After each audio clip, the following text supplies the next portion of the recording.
Bismillahirrahmanirrahim. This is Sir Imran and welcome to Sindh Job Academy YouTube channel. Junior Science Teacher BPS 14 जो preparation chemistry class 9th जो पहिरों chapter असां वटि हले पियो। हाणे असां वटि जेको टॉपिक आहे उहो तमामु अहम टॉपिक आहे। टॉपिक जो नालो असां वटि आहे ब्रांचिस ऑफ केमिस्ट्री। ठीकु आहे, केमिस्ट्री जो पाण ब्रांचिस शाखूं पढ़ंदासीं त तमामु अहम लेक्चर आहे। MCQs हिकु या ॿ मुंहिंजे ख़्याल में अची सघनि था पिया, अगरि आया त टेस्ट में त लाज़मी लेक्चर खे डिटेल ऐं कोर्स सां ॿुधो। बेसिक कॉन्सेप्ट्स आहिनि हिन में। त सभ खां पहिरियों असां इहो चेक करे था वठूं त बेसिकली केमिस्ट्री जूं जेका ब्रांचिस आहिनि बुक में केतिरियूं बयानु कयूं वियूं आहिनि। ठीकु आहे, उन जा नेम पढ़ी था वठूं। सभ खां पहिरियों असां वटि आहे फिज़िकल केमिस्ट्री, उनखां पोइ ऑर्गेनिक केमिस्ट्री तमामु अहम, उनखां पोइ इनऑर्गेनिक केमिस्ट्री, उनखां पोइ bio chemistry, industrial chemistry, nuclear chemistry, environmental chemistry, analytical chemistry, medicinal chemistry, quantum chemistry, green chemistry. ठीकु आहे, त तक़रीबन 11 खां 12 ब्रांचिस तव्हांजे बुक में मैंशन आहिनि केमिस्ट्री जूं। त इन खे 1 बाय 1 पढ़ी था वठूं आसानी सां, कॉन्सेप्ट सां। त इन जे करे लेक्चर खे एंड ताईं ॿुधो त जीअं तव्हांजा कॉन्सेप्ट्स क्लियर थी वञनि। ठीकु आहे, जेकॾहिं कॉन्सेप्ट क्लियर न थिए त पैसा वापसि। सर इमरान जी ज़िम्मेदारी आहे। सभ खां पहिरियों असां वटि आहे फिज़िकल केमिस्ट्री। ठीकु आहे, हाणे फिज़िकल केमिस्ट्री जीअं तव्हांजे ज़हन में आयो त मतिलबु इन में असां छा, हाणे तव्हांखे ख़बर आहे केमिस्ट्री जो मतिलबु इन में असां स्टडी कंदा आहियूं मैटर जी। छा जी स्टडी कंदा आहियूं? मैटर जी। ठीकु आहे, ऐं फिज़िकल अची वियो त मतिलबु असां छा कंदासीं फिज़िकल केमिस्ट्री में फिज़िकल प्रॉपर्टीज़ पढ़ंदासीं। ठीकु आहे, मैटर जूं, जीअं मेल्टिंग पॉइंट आहे, बॉइलिंग पॉइंट आहे, फ्रीज़िंग पॉइंट आहे, वग़ैरह वग़ैरह। त फिज़िकल केमिस्ट्री में असां मैटर जूं फिज़िकल प्रॉपर्टीज़ पढ़ंदा आहियूं। ठीकु आहे, फिज़िकल केमिस्ट्री छा आहे? ब्रांच आहे केमिस्ट्री जी जंहिंमें असां स्टडी कंदा आहियूं relationship between composition and physical properties of matter with changes in them. ठीकु आहे, मतिलबु जॾहिं मेल्टिंग पॉइंट, बॉइलिंग पॉइंट या फ्रीज़िंग पॉइंट जॾहिं असां टेम्परेचर हाई कंदा आहियूं, लो कंदा आहियूं त उन सां मालिक्यूल जी कंपोजिशन स्ट्रक्चर में फिज़िकल प्रॉपर्टीज़ में कहिड़ियूं तब्दीलियूं ईंदियूं आहिनि, त इन जे हवाले सां असां फिज़िकल केमिस्ट्री में पढ़ंदा आहियूं। It deals with the laws and principles governing the combination of atoms. ठीकु आहे, इन में असां उन लॉज ऐं प्रिंसिपल्स जे बारे में पढ़ंदा आहियूं त जेका एटम पाण में कंबाइन थियनि था ऐं मालिक्यूल्स जेका ठहनि था पिया केमिकल रिएक्शन्स में। ठीकु आहे, उन में कीअं असां वटि तब्दीली अचनि थियूं पियूं फिज़िकल स्टेट्स में। त इहा बेसिकली स्टडी हूंदी आहे फिज़िकल केमिस्ट्री में। उनखां पोइ नेक्स्ट असां वटि आहे ऑर्गेनिक केमिस्ट्री, तमामु अहम आहे। ठीकु आहे, बेसिकली तव्हां चई सघो था पिया इन में असां उन कंपाउंड्स जी स्टडी कंदा आहियूं जंहिंमें कार्बन सां गॾु छा हुजे? हाइड्रोजन, CH, मतिलबु कार्बन सां गॾु हाइड्रोजन। त अहिड़े कंपाउंड्स खे पाण चवंदा आहियूं हाइड्रोकार्बन्स। छा चवंदा आहियूं? हाइड्रोकार्बन्स। त हाइड्रोकार्बन्स जी स्टडी छा में कई वेंदी? इन जी स्टडी कई वेंदी ऑर्गेनिक केमिस्ट्री में। ठीकु आहे, ऑर्गेनिक केमिस्ट्री ब्रांच आहे केमिस्ट्री जी जंहिंमें असां स्टडी कंदा आहियूं कंहिंजी? हाइड्रोकार्बन्स जी ऐं उनजी डेरिवेटिव्स, मतिलबु उन मां जेका ॿिया कंपाउंड्स ठहंदा उनजी बि। ठीकु आहे, उनखे चइबो आहे डेरिवेटिव्स। त स्टडी ऑफ हाइड्रोकार्बन्स ऐं उनजा डेरिवेटिव्स जेका हूंदा उनजी स्टडी ऑर्गेनिक केमिस्ट्री में थींदी। ऑर्गेनिक केमिस्ट्री में असां स्टडी कंदा आहियूं स्ट्रक्चर, प्रॉपर्टीज़, कंपोजिशन, रिएक्शन्स ऐं उनखां अलावा preparation of carbon containing compounds ऐं जेका कार्बन वारा जेका कंपाउंड ठहंदा आहिनि। ठीकु आहे, उन जे बारे में पढ़ंदा आहियूं। कार्बन कंपाउंड कहिड़ा थी सघनि था पिया? जीअं हाइड्रोकार्बन्स। ठीकु आहे, सॼे जा सॼा एक्सेप्ट ऑक्साइड्स। हाणे ऑक्साइड्स न, ठीकु आहे, ऑक्साइड्स यादि रखी छॾिजो, इहो ऑर्गेनिक कंपाउंड जो हिसो न आहिनि। कार्बोनेट्स बि, ठीकु आहे, जीअं कैल्शियम कार्बोनेट आहे CaCO3। ठीकु आहे, इहो बि न आहे। उनखां पोइ बाइकार्बोनेट्स, कैल्शियम बाइकार्बोनेट इहो न, साइनाइड्स वग़ैरह न, जीअं अमोनियम साइनाइड आहे। ठीकु आहे, इन जी स्टडी न, छो जो इहे हाइड्रोकार्बन न आहिनि, यादि रखी छॾिजो। हालांकि इन में कार्बन आहे लेकिन इहे हाइड्रोकार्बन आहिनि, छो इन में हाइड्रोजन न आहिनि कंपाउंड में। उनखां पोइ gasoline, plastic, detergents, dyes, food additives, natural gas ऐं मेडिसाइंस ऑर्गेनिक केमिस्ट्री में असां स्टडी कंदा आहियूं।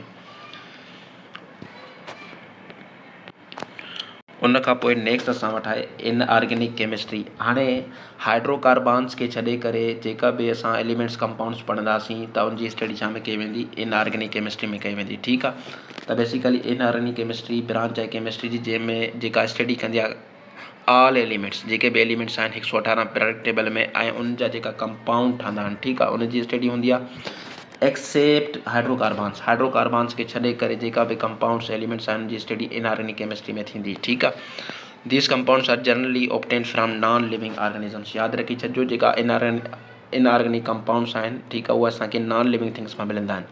जॾहिं त ऑर्गेनिक कंपाउंड छा मां मिलंदा आहिनि, उहे लिविंग थिंग्स मां मिलंदा आहिनि, ठीकु आहे। It is applicable in all areas of chemical industry. Chemical industry में जो काफ़ी सारो इस्तेमालु आहे, ठीकु आहे, जीअं गिलास थी वियो, सीमेंट थी वियो, उनखां अलावा मेटलर्जी या मेटल वारियूं शयूं थियूं, ठीकु आहे, इनमें इनऑर्गेनिक केमिस्ट्री में जो काफ़ी यूज़ आहे। उन खां पोइ नेक्स्ट असां वटि आहे बायोकेमिस्ट्री, तमामु अहम आहे, ठीकु आहे, इनखे लाज़मी पढ़िजो। बायोकेमिस्ट्री तव्हांखे पढ़ाए चुको आहियां मुंहिंजे ख़्याल में बायोलॉजी वारे चैप्टर में, फस्ट चैप्टर में बायोकेमिस्ट्री में असां स्टडी कंदा आहियूं बायोमालिक्यूल्स जी, ठीकु आहे। छाजी स्टडी कंदा आहियूं, बायोमालिक्यूल्स, जंहिंमें तव्हांजा प्रोटीन, कार्बोहाइड्रेट्स, लिपिड्स, फैट्स वग़ैरह अची वञनि था पिया, ठीकु आहे। बायोमालिक्यूल्स जी स्टडी कई वेंदी आहे। बायोकेमिस्ट्री जेको आहे ब्रांच आहे केमिस्ट्री जी, जेका डील कंदी आहे कंपाउंड्स ऑफ लिविंग ऑर्गेनिज़म्स। उहे कंपाउंड जेके लिविंग ऑर्गेनिज़म सां तालुक़ु रखनि था, जेके लिविंग ऑर्गेनिज़म जी बॉडी में अहम किरदारु अदा कनि था, उनखे स्ट्रक्चर ॾियण में, कंपोजिशन ॾियण में, ठीकु आहे। लिविंग ऑर्गेनिज़म मतिलबु छा हूंदो आहे, animals and plants. So plants and animals and their metabolism and synthesis in the living body such as carbohydrates, proteins, fats, energy study biochemistry में थींदी। Biochemistry help us to understand living things obtain energy from food, ठीकु आहे। ज़ाहिरी ॻाल्हि आहे, living things खे जेका energy मिलंदी आहे उहा फूड मां ई मिलंदी आहे, ठीकु आहे। It also tells how disorder deficiency of this biomolecule causes diseases. ज़ाहिरी ॻाल्हि आहे, अगरि कंहिं बि बायोमॉलिक्यूल जी कमी थींदी आहे त असांखे बीमारी थींदी आहे, त इहा बि बायोकेमिस्ट्री जी भलाई आहे, ठीकु आहे। दिस ब्रांच इज़ यूज़फुल इन मेडिसाइन में, एग्रीकल्चर में, फूड साइंस में तमामु घणो किरदारु आहे बायोकेमिस्ट्री जो। उनखां पोइ इंडस्ट्रियल केमिस्ट्री, जेका इंडस्ट्रीज़ में इस्तेमालु थींदी आहे। हीअ केमिस्ट्री जी ब्रांच आहे जेका डील कंदी आहे study of chemical processes involved in the chemical industries for the manufacture of synthetic products like fertilisers, glass, cement and medicines is called as industrial chemistry. Industrial chemistry में छा हूंदो आहे, जेका industries में असां वटि प्रोडक्ट्स जेका हूंदा आहिनि, मैन्युफैक्चर तयारु थींदा आहिनि, ठीकु आहे, उनमें जेका बि केमिकल प्रोसेस शामिलु हूंदा आहिनि, उहा बेसिकली इंडस्ट्रियल केमिस्ट्री में असां पढ़ंदा आहियूं। हाणे मुख़्तलिफ़ क़िस्म जा प्रोडक्ट तयारु थींदा आहिनि, जीअं फर्टिलाइज़र, गिलास थी वियो, सीमेंट थी वियो, मेडिसिन थी वियो, इंडस्ट्री में, ठीकु आहे। इन जी स्टडी कंदासीं इंडस्ट्रियल केमिस्ट्री में। उनखां पोइ नेक्स्ट असां वटि आहे न्यूक्लियर केमिस्ट्री। हिन में असां छा पढ़ंदासीं, एटम जो जेको न्यूक्लियस आहे, ठीकु आहे, एटम जो जेको न्यूक्लियस आहे, हीअ जेको सेंट्रल पार्ट आहे, इन जे बारे में, ठीकु आहे, पढ़ंदा आहियूं डिटेल सां। इन में प्रोटॉन ऐं न्यूट्रॉन रहंदा आहिनि, यादि रखी छॾिजो न्यूक्लियस में अंदरि। त असां छा स्टडी कंदा आहियूं न्यूक्लियर केमिस्ट्री में, चए थो न्यूक्लियर केमिस्ट्री जेको आहे ब्रांच आहे केमिस्ट्री जी, which deals with radioactivity जो कॉन्सेप्ट न्यूक्लियर केमिस्ट्री में पढ़ंदा आहियूं। रेडियो एक्टिविटी खे कंहिं डिस्कवर कयो, हेनरी बेक्यूरेल 1906 में, यादि रखी छॾिजो। न्यूक्लियर प्रोसेस जी स्टडी कंदा आहियूं ऐं उनजी प्रॉपर्टीज़, ठीकु आहे। रेडियो एक्टिव जेका एलिमेंट्स आहिनि, जेके मतिलबु एमिशन कंदा आहिनि, ठीकु आहे, एनर्जी खे, are widely used in medicines as diagnostic tools and as a means of treatment लाइ असां रेडियो एक्टिव एलिमेंट्स इस्तेमालु कंदा आहियूं बेसिकली, जीअं रेडियोथेरापी थी वई, specially for cancer, preservation of food जी प्रिजर्वेशन लाइ बि असां इन शयुनि जो इस्तेमालु कंदा आहियूं। ऐं generation of electric power through nuclear power reactors जेका हूंदा आहिनि, nuclear power reactors electricity produce करण लाइ, उनजी स्टडी बि न्यूक्लियर केमिस्ट्री में कंदा आहियूं। उनखां पोइ नेक्स्ट असां वटि आहे इन्वायरमेंटल केमिस्ट्री, ठीकु आहे, मतिलबु केमिस्ट्री जा जेका केमिकल्स आहिनि, सबस्टेंसिस आहिनि, उनजो लिविंग थिंग्स ते, माहौल ते असरु, उनखे चइबो आहे इन्वायरमेंटल केमिस्ट्री।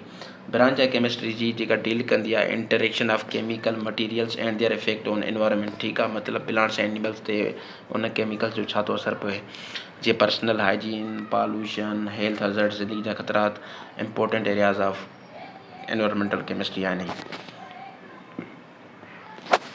उनखां पोइ एनालिटिकल केमिस्ट्री ब्रांच आहे केमिस्ट्री जी, जंहिंमें असां डील कंदा आहियूं with separation and analysis of kind, मतिलबु को बि सबस्टेंस आहे केमिकल, ठीकु आहे, उनजो काइंड, त उहो कहिड़े काइंड सां, कहिड़े नेचर सां तालुक़ु रखे थो पियो उहो केमिकल या कंपाउंड, उनजी क्वालिटी चेक कंदा आहियूं, उनजी मिक़दार चेक कंदा आहियूं, ठीकु आहे, कोई बि सबस्टेंस आहे, ठीकु आहे। जीअं मिसाल जे तौर ते H2O आहे बाबा, इन में 2 हाइड्रोजन हिकु ऑक्सीजन आहे, ठीकु आहे, त इन जी चेकिंग बैलेंस थींदी, इन जी काइंड, क्वालिटी, क्वांटिटी, मुख़्तलिफ़ क़िस्म जा सबस्टेंस जेका इन कंपाउंड में शामिल आहिनि, उनजी स्टडी कई वेंदी। हीअ जेको आहे क्रोमेटोग्राफी उन में इस्तेमालु कई वेंदी आहे, इलेक्ट्रोफोरेसिस ऐं स्पेक्ट्रोस्कोपी, ठीकु आहे, मॉडर्न आहिनि, ठीकु आहे। क्रोमेटोग्राफी में कलरिंग कई वेंदी आहे कंपाउंड्स खे, एलिमेंट्स खे आइडेंटिफाई करण लाइ, त मुख़्तलिफ़ क़िस्म जे लाइ टेक्निक्स ही असां इस्तेमालु कंदा आहियूं कंहिं बि शइ जी काइंड, क्वालिटी ऐं क्वांटिटी मालूम करण लाइ एनालिटिकल केमिस्ट्री में। उनखां पोइ नेक्स्ट असां वटि आहे मेडिसिनल केमिस्ट्री। ठीकु आहे, मेडिसिन जी स्टडी कंदा आहियूं। इन में basically the branch of chemistry which deals with synthetic organic chemistry. ठीकु आहे, जेका ऑर्गेनिक केमिस्ट्री असां वटि हूंदी आहे उन में जेका कंपाउंड्स ठहंदा आहिनि उनजी स्टडी कंदा आहियूं। फार्माकोलॉजी, ठीकु आहे, तव्हांखे ख़बर आहे मेडिसिन सां टर्म रिलेटेड आहे, या ॿिया जेका बायोलॉजिकल स्पेशलिटीज़ असां वटि हूंदियूं आहिनि शयूं। Medicinal chemistry used in synthesis of chemicals, bioactive molecules, drugs and pharmacological agents. ठीकु आहे, इन जे प्रिपरेशन लाइ इस्तेमालु कया वेंदा आहिनि। उनखां पोइ quantum chemistry, branch of chemistry which deals with application mechanics and experiments of physical models in chemical system. Chemical system में जेका बि फिजिकल मॉडल हूंदा आहिनि, ठीकु आहे, उनमें उनजी मैकेनिक्स त उहे कीअं मोशन था कनि, उनजी इस्तेमालु ऐं उनजा एक्सपेरिमेंट वग़ैरह कया वेंदा आहिनि क्वांटम केमिस्ट्री में। मॉडर्न आहे ही, इनखे जेको आहे त मॉलिक्यूलर क्वांटम मैकेनिक्स बि चयो वेंदो आहे क्वांटम केमिस्ट्री खे। उनखां पोइ नेक्स्ट असां वटि आहे जी ग्रीन केमिस्ट्री। ठीकु आहे, सावक की सावक ही ब्रांच ऑफ केमिस्ट्री जंहिंमें असां स्टडी कंदा आहियूं processes and designing products which are composed of lace hazardous substance. मतिलबु असां उन शयुनि जी स्टडी कंदा आहियूं जेके असांजे उहे उन शयुनि जे ठाहिण जे लाइ, जेका असांजे माहौल जे लाइ मददगार साबित आहिनि, उनमें ख़तरो वग़ैरह घटि हुजे। ठीकु आहे, हिनखे जेको आहे सस्टेनेबल केमिस्ट्री बि चयो वेंदो आहे। सस्टेनेबल केमिस्ट्री कंहिंखे, ग्रीन केमिस्ट्री खे। त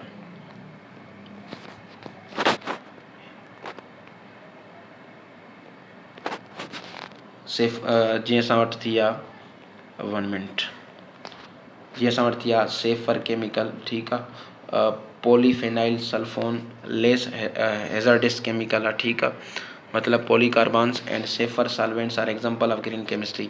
the main purpose of this branch is to use waste material efficiently and improvement of energy deficiency in chemical industry. Chemical industry में जेको आहे जेका तवानाई जी घटिताई आहे उनखे पूरो करणु, ऐं उनखां अलावा जेको आहे त शयुनि में इम्प्रूवमेंट आणणु, त जीअं उहे ख़तरनाक न हुजनि असांजी सिहत वग़ैरह लाइ। त हीअ असांजो टॉपिक हुयो branches of chemistry. Thank U.